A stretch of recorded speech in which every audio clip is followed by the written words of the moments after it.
ഇത് വാദികളാരും ഓർക്കുകയില്ല.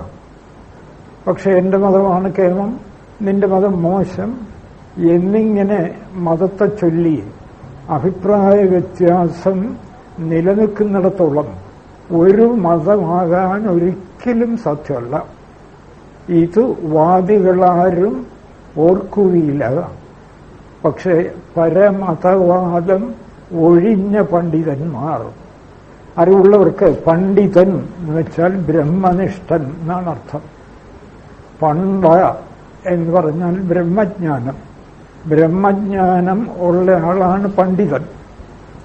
അതുകൊണ്ട് ഗുരുദേവൻ ആ വാക്ക് വളരെ അർത്ഥവത്തായിട്ട് ഉപയോഗിച്ചിരിക്കുകയാണ്.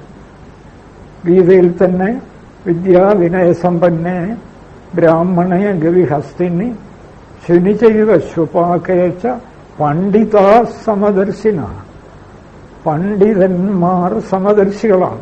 അവിടെ വ്യക്തമായും അർത്ഥം ആചാര്യസ്വാമികൾ പറഞ്ഞിട്ടുണ്ട്. പണ്ഡ ബ്രഹ്മജ്ഞാനം, ബ്രഹ്മജ്ഞാനമുള്ളയാൾ പണ്ഡിതൻ, അല്ല ചെറിയ ചെറിയ അറിവുകളൊക്കെ നേടിയവരല്ല പണ്ഡിതന്മാർ. അതുകൊണ്ട് ആ അർത്ഥത്തിൽ തന്നെയാണ് ഗുരുദേവൻ ഇവിടെ പറഞ്ഞിരിക്കുന്നത്. പല പരമതവാദം ഒഴിഞ്ഞ പണ്ഡിതന്മാർ. പണ്ഡിതന്മാരായാൽ പിന്നെ പരമതവാദത്തിന്റെ പ്രശ്നങ്ങളില്ല.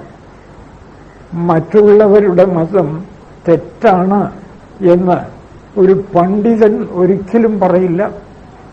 എന്തുകൊണ്ട്? അതൊക്കെ ഈ പരമസത്യത്തിലേക്കുള്ള മാർഗങ്ങളാണ്.